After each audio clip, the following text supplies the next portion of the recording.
George Orwell எழுதின 1984 அப்படின்ற ஒரு நாவல் உண்டு. இங்க இருக்கு. இந்த புக்ல என்னன்னா, ஒரு அரசாங்கம் இருப்பாங்க. அந்த அரசாங்கத்துக்கு எதிராக நீங்க ஏதாவது ஒண்ணு யோசிச்சுட்டீங்க அப்படின்னா கூட, தாட் போலீஸ் அப்படின்ற ஒரு போலீஸ் படை உண்டு. அவங்க வேலை என்னன்னா, அரசாங்கத்துக்கு எதிராக நீங்க ஒரு விஷயத்த யோசிச்சுட்டீங்க அப்படின்னாலே, உங்கள அரெஸ்ட் பண்ணிட்டு போயிருவாங்க. ஸோ, இதுல எப்படின்னா, இதுலயும் இந்த மாரி அந்த ஹேண்டிகேப்பர் ஜெனரல். அது பேரு பாருங்க. ஹேண்டிகேப்பர் ஜெனரல். யாரெல்லாம் நல்லா இருக்காங்களோ, அவங்கள வந்து ஹேண்டிகேப் பண்றது. அவங்களுடைய எபிலிட்டிய குறைக்கிற வேலைய பார்க்குற ஒரு போலீஸ் ஃபோர்ஸ். இப்போ இந்த போலீஸ் ஃபோர்ஸ் என்ன பண்ணுவாங்க, ஜார்ஜ் அதுக்கப்புறம் ஹேசல் அப்படின்ற 2 கணவன், மனைவி இருப்பாங்க. அவங்களுக்கு ஹாரிசன் பெர்ஜர்சன் அப்படின்ற ஒரு பையன் இருப்பான். அந்த பையன போலீஸ் அரெஸ்ட் பண்ணிட்டு போயிருவாங்க. ஏன் போலீஸ் அரெஸ்ட் பண்ணிட்டு போவாங்கன்னு நான் அப்புறம் சொல்றேன். ஹேசல் வந்து அவங்க ஒய்ஃப். அவங்க கொஞ்சம் ஆவரேஜ் இன்டெலிஜென்ஸ் உடையவங்க. அறிவுத்திறன் அவங்களுக்கு ஆவரேஜா இருக்கும். இவரு ஜார்ஜ் வந்து கொஞ்சம் அறிவு கூடுனவர். அப்ப அரசாங்கம் என்ன பண்ணுவாங்க, அவரோட காதுல ஒரு சின்ன ஒரு டிரான்ஸ்மிட்டர மாட்டி விட்டுருப்பாங்க. அது என்ன பண்ணும்னா, எவ்ரி 20 செகண்ட்ஸ் ஒரு நாய்ஸ் குடுக்கும். அவர் எதையாவது யோசிச்சுட்டு இருக்காரு. அவர் என்ன பண்ணாலும் சரி. அவர் சும்மா இருந்தா கூட எவ்ரி 20 செகண்ட்ஸ் ஒரு சவுண்ட் கேட்கும். ஒரு கிளாஸ் உடையிற மாரி, ஒரு துப்பாக்கி சுடுற மாரி, அவருடைய தாட் ப்ராசஸ வந்து ஸ்டாப் பண்ற மாரி, அத டிஸ்ரப்ட் பண்ற மாரியான ஏதாவது ஒரு சவுண்டு அவர் காதுல வந்து கேட்டுக்கிட்டே இருக்கும். இப்ப ஜார்ஜும், ஹேசலும் அவங்க வீட்ல உட்கார்ந்து டிவி பார்த்துட்டு இருப்பாங்க. டிவில ஒரு பாலே டான்ஸ் நடந்துட்டு இருக்கும். நீங்க பார்த்திருப்பீங்க. பாலே டான்ஸ்னா ஒல்லியா இருப்பாங்க. அவங்க குட்டையா பாவாடை போட்டு டான்ஸ் ஆடிட்டு இருப்பாங்க. அந்த டான்ஸ வந்து இவங்க 2 பேரும் பார்த்துட்டு இருப்பாங்க. அப்போ அவர் காதுல டொய்ங் அப்படின்னு ஒரு சவுண்ட் கேட்கும். எதுக்கு? அவரோட தாட்ட வந்து மட்டுப்படுத்துறதுக்கு. அப்ப ஹேசல் கேட்பாங்க. அவங்க அழகா ஆடுறாங்கல்ல. அதுக்கு இவரு சொல்லுவாரு, நைஸ்" அப்படின்னு சொல்லுவாரு. அவ்வளோதான். இப்போ அந்த டான்ஸ் ஆடிட்டு இருந்தாங்கல்ல டிவில. அவங்க டான்ஸ் ஆடுறவங்க ரொம்ப ஸ்ட்ராங்கா இருக்கணும். ஓகே. அப்போ அவங்க ஸ்ட்ராங்கா மாறக்கூடாது அப்படின்றதுக்கு என்ன பண்ணியிருப்பாங்கன்னா, அவங்களுக்கு இந்த கம்பி மாட்டி விட்டுருப்பாங்க. இந்த கம்பியோட தான் அவங்க ஆடிட்டு இருப்பாங்க. அதுவும் இல்லாம பேல டான்ஸ் ஆடுறவங்க ரொம்ப அழகா இருக்கணும். அப்போ அழகா இருந்தா என்ன ஆகும்? அவங்களுக்கு மாஸ்க் மாட்டி விட்டுருப்பாங்க. இந்த டான்ஸ பார்த்துட்டு இருக்கிறப்போ, ஜார்ஜ் யோசிப்பாரு. அழகா டான்ஸ் ஆடுறாங்க. இந்த வெயிட்லாம் இல்லாம இருந்தா இன்னும் பெட்டரா ஆடுவாங்கல்ல அப்படின்னு யோசிப்பாரு. அவர் காதுல டொய்ங் அப்படின்னு ஒரு சவுண்ட் கேட்கும். எதுக்கு? அவர் அவர்களுடைய அந்த ஈக்குவாலிட்டியை மாத்துற மாரி யோசிக்கிறாரு அப்படின்னு சொல்லி அவருக்கு சவுண்ட் கேட்கும். அந்த சவுண்டு இவரு ஓனக்கட் எழுதுறாரு. பால் பாட்டில். ஒரு கிளாஸ் பாட்டில்ல பால ஊத்தி வச்சு, அத ஒரு ஹேமர் வச்சு அடிச்சு உடைச்சா எப்படி சவுண்ட் கேட்கும்? அந்த கிளாஸ்லாம் உடையிற சவுண்டு. அந்த மாரி அவர் காதுல சவுண்ட் கேட்குது. இவரு காதுல இப்படி சவுண்ட் கேட்டுக்கிட்டே இருந்த உடனே, அவங்க ஒய்ஃப் சொல்லுவாங்க, "நான் ஒரு வேள இந்த ஹேண்டிகேப்பர் ஜெனரல்" அந்த ஹேண்டிகேப்பர் ஜெனரல்னா அந்த அமைப்பு இருக்காங்கல்ல, அரசாங்க அமைப்பு. அந்த போலீஸ் அமைப்பு. அவங்களுடைய ஜெனரல் ஒருத்தங்க இருக்காங்க. அவங்க ஒரு பெண். அவங்க பேரு வந்து டயானா மூன் கிளாம்பர்ஸ் அப்படின்ற பேரு. அப்ப அவங்க ஒய்ஃப் சொல்றாங்க. ஹேசல் சொல்றாங்க. "ஒருவேள நான் அப்படி அந்த ஒரு ஜெனரலா இருந்தா, இந்த டிஃபரண்டான இந்த பாட்டில் உடையிற சவுண்டு, இந்த மாரி சவுண்டுக்கு பதிலா சர்ச்சில பெல் அடிக்கும்ல, அந்த மாரி ஒரு ஒரு சூதிங்கான ஒரு சவுண்ட் வந்து நான் வப்பேன்" அப்படின்னு சொல்றாங்க. இவரு "அப்படியா? அப்படின்றாரு. அதாவது எந்த ஒரு ரியாக்ஷனுமே அவர்கிட்ட இருந்து இல்ல. இப்படி அவங்க பேசிட்டு இருக்கும்போது, இப்ப ஜார்ஜ்க்கு வந்து ஒரு தாட் வருது. என் பையன இப்படி ஜெயில்ல பிடிச்சுட்டு போய்ட்டாங்களே! அப்படின்னு சொல்லி, அவரு பையன பத்தி யோசிக்கிறாரு. அவரு காதுல வந்து கன்ன வச்சு சுடுற மாரி சவுண்ட் கேட்குது. அவரு பையன பத்தி அவரு யோசிச்சு, அவரு ஏதாவது முடிவு பண்ணிருவார்ல. ஏன் நம்ம பையன காணோம்? ஏன் நம்ம பையன போலீஸ் பிடிச்சுட்டு போய்ட்டாங்கன்னு அவரு அதிகமா யோசிக்க கூடாது. ஈக்குவாலிட்டி அப்படின்னு சொல்லி, அவரோட தாட்ட வந்து அவர் சிந்தனைய வந்து முடிச்சு விட்டுருவாங்க. இவங்க டிவில பார்த்துட்டு இருந்தாங்கல்ல, அந்த பாலே டான்சர்ஸ். அவங்களும் அந்த வெயிட் தாங்காம ஒரு 2 பேர் கீழ விழுந்துருவாங்க. அவங்க ஹேசல் கேட்பாங்க அவர்கிட்ட. "உங்கள பார்த்தா ரொம்ப டயர்டா தெரியுது. கொஞ்சம் பெட்ல கொஞ்சம் படுத்துக்கிறீங்களா? ஏன்னா இந்த வெயிட் இருக்குல்ல கழுத்துல, அது உங்களுக்கு கழுத்து வலிக்கும். கொஞ்சம் அப்படி சாஞ்சு படுத்துக்கோங்க." அப்படின்னு சொல்ட்டு, அப்ப ஹேசல் இன்னொன்னு சொல்லுவாங்க. அந்த பேக் தொங்கிட்டு இருக்குன்னு சொன்னேன்ல, அந்த பேக்ல வந்து குட்டி, குட்டி மணி இருக்குன்னு சொன்னேன்ல, அந்த இரும்பு மணிகள் இருக்குன்னு சொன்னேன்ல. நம்ம அரசாங்கத்துக்கு தெரியாம சின்னதா அந்த பேக்ல ஓட்ட போட்டு, ஒவ்வொரு நாளைக்கு நம்ம ஒவ்வொரு மணிய அதுலருந்து எடுத்தா என்ன?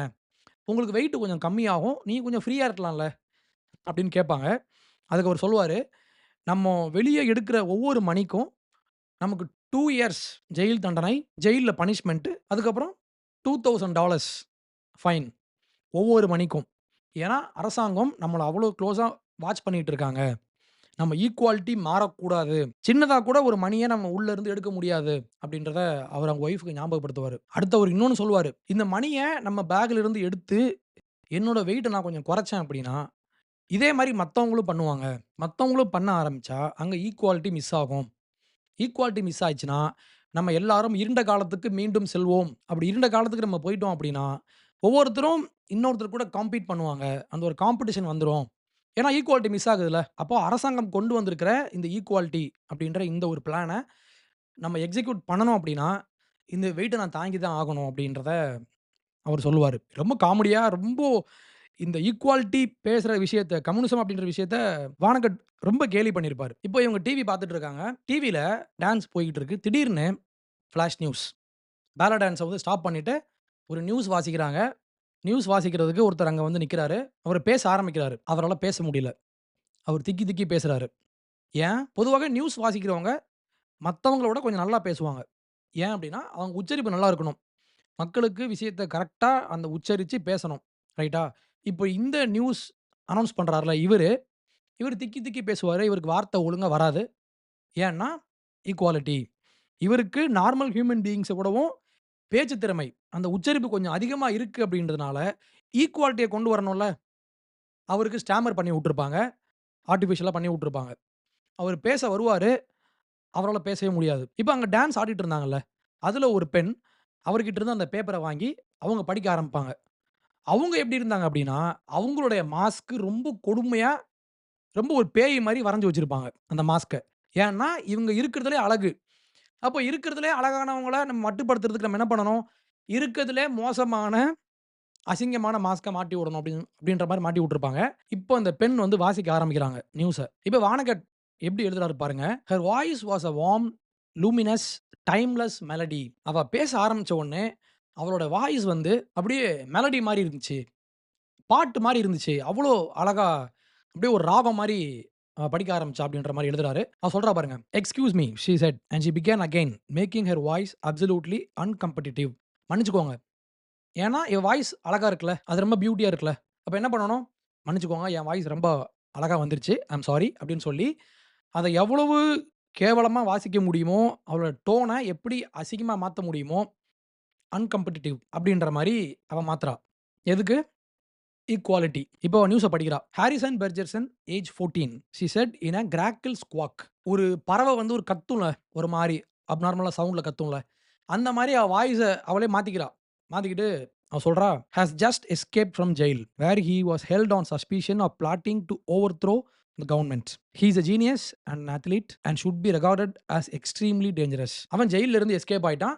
எல்லாம் கவனமா இருங்க அப்படின்ற மாரி ஒரு ஃபிளாஷ் நியூஸ் ஓடுது இப்போ. அடுத்து அந்த டிவி ஸ்க்ரீன்ல அந்த ஹாரிசன் பெர்ஜர்சனுடைய ஃபோட்டோவ காட்டுறாங்க. அந்த ஃபோட்டோவ காட்டும்போது வானகட் சொல்றாரு, "the rest of Harrison's appearance was Halloween and hardware." ஒரு 5 வார்த்தைகள்ல ஒரு மிகப்பெரிய விஷயத்த எவ்வளோ காமெடியா சொல்லணுமோ இவரு எழுதியிருப்பாரு. இப்போ இவர பிடிக்கணும். மக்களே உஷார்! அப்படின்ற மாரி இப்ப செய்தி வருது. இந்த ஹாரிசன் பெர்ஜர்சனோட அப்பியரன்ஸ் தான் ரொம்ப மோசமா இருக்கும். அவனுடைய நோஸ்ல வந்து ஒரு ரெட் கலரா ஒரு பால் மாட்டியிருப்பாங்க. இந்த ஜோக்கர்லாம் போட்டிருப்பாங்கல்ல அந்த மாரி. அவனோட ஐப்ரோவ வந்து ஷேவ் பண்ணி வச்சிருப்பாங்க. அவன் பல்ல வந்து ஒரு பிளாக் கலர்ல ஒரு ராடு மாரி மாட்டி வச்சிருப்பாங்க. எதுக்குன்னா, அவனோட அழக வந்து இவங்க கம்மி பண்ணி ஈக்குவாலிட்டிய மெயின்டெயின் பண்றாங்களாம். இப்படி அந்த பொண்ணு அனவுன்ஸ்மென்ட் பண்ணிட்டு இருந்த அந்த டைம்ல, அந்த ஸ்டூடியோவோட டோர் வந்து அப்படி ஓப்பன் ஆகும். அங்க நம்ம ஹீரோ. இங்க நடக்கிற எல்லாத்தையும் லைவ் டெலிவிஷன்ல அவங்க அம்மாவும், அப்பாவும் வீட்ல இருந்து பார்த்துட்டு இருக்காங்க. இத பார்த்த உடனே ஜார்ஜ் அவங்க அப்பா, அவர் சொல்லுவாரு, "ஹாரிசன் வந்துட்டான்." அப்படின்ற மாரி அவரு எக்ஸைட் ஆவாரு.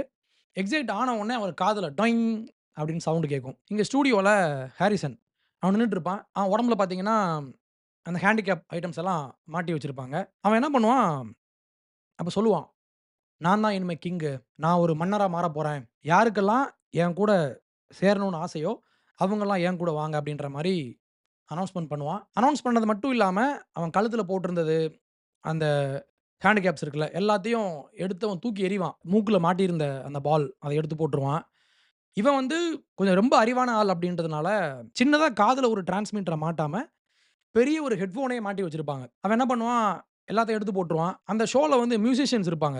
இவன் எல்லாத்தையும் கழட்டி போட்டுட்டு, "வாங்க எல்லாம் டான்ஸ் ஆடலாம். மியூசிக்க போடுங்க." அப்படின்ற மாரி சொல்லுவான். சொல்லிட்டு அந்த பொண்ணு இருந்தாங்கல்ல, அவங்கள கேட்பான். "நான் உன்ன என்னோட ராணியா மாத்துறேன்.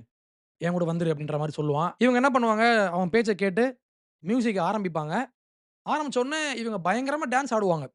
டான்ஸ்னா எப்படி வானத்துக்கும், பூமிக்கும் ஜம்ப் பண்ணி இங்க குதிச்சு, அந்த சீலிங் வரைக்கும் போயிட்டு வருவாங்க. அந்த அளவு ரொம்ப உற்சாகமா, ரொம்ப எக்ஸைட் ஆயி ரொம்ப டான்ஸ் ஆடிட்டு இருப்பாங்க. அந்த மொமெண்ட் கதவு ஓப்பன் பண்ணி, அங்கருந்து அந்த போலீஸ் சீஃப் அவங்க வருவாங்க. வந்துட்டு கன் எடுப்பாங்க. அந்த 2 பேரையும் சுடுவாங்க. அவங்க சீலிங் பக்கத்துல மேல அப்படி பறந்து போகும்போது கன்னு சுடும்.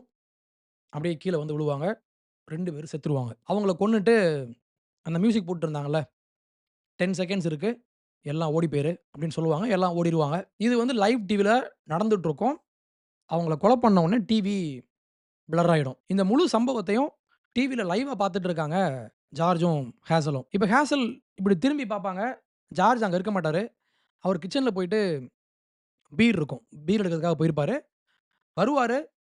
வரும்போது ஹேசல் அழுதுட்டு இருப்பாங்க. இவர் கேட்பாரு, "ஏன் அழுவுற?" அவங்க சொல்லுவாங்க, "எனக்கு ஞாபகம் இல்ல. டிவில ஏதோ சோகமா போயிட்டு இருந்துச்சு. நான் அழுதேன்." அப்படின்னு சொல்லுவாங்க. இவர் சொல்லுவாரு, "ஃபர்கெட் சேட் திங்ஸ்." சோகமான விஷயத்த மறந்துரு அப்படின்னு ஒய்ஃப் கிட்ட சொல்லுவாரு. அதுக்கு அவங்க சொல்லுவாங்க, "ஐ ஆல்வேஸ் டூ." எப்பவுமே நான் மறந்துருவேன். அதுக்கு அவரு சொல்லுவாரு, "தட்ஸ் மை கேர்ள்." அவ்வளோதான். கதை முடிஞ்சிரும். தான் பெற்ற பிள்ளை லைவ் டெலிவிஷன்ல சுட்டு கொலை பண்ணப்படுறான். அத பேரன்ட்ஸ் பார்த்துட்டு இருக்காங்க. அவங்களுக்கு எந்த ஒரு உணர்ச்சியும் இல்லை. எந்த ஒரு எமோஷன்ஸும் இல்ல. ஏதோ ஒரு சேடா ஒரு விஷயம் நடக்குது டிவில. ஆனா அது என்னதுன்னு அவங்களுக்கு தெரியல. ஏன்னா, அவங்களுடைய தாட்ஸ இவங்க கண்ட்ரோல் பண்ணி, அத ஈக்குவலைஸ் பண்ணிட்டாங்க. அத நியூட்ரலைஸ் பண்ணிட்டாங்க. இப்போ எவ்வளவு ஒரு கொடூரமான தங்களுடைய வாழ்க்கையில் மிக மோசமான ஒரு நாள். ஒரு மோசமான ஒரு சம்பவம். பெற்ற பிள்ளைய கொன்னுட்டாங்க. அதக்கூட உணர்றதுக்கு உணர்ச்சிகளற்ற பிணமாக மாறிவிட்டார்கள் ஜார்ஜும், ஹேசலும். இந்த கதை மூலமாக கர்ட் வனகட் சொன்ன விஷயம் ரொம்ப, ரொம்ப ஷாக்கிங்கான விஷயம். ஈக்குவாலிட்டி.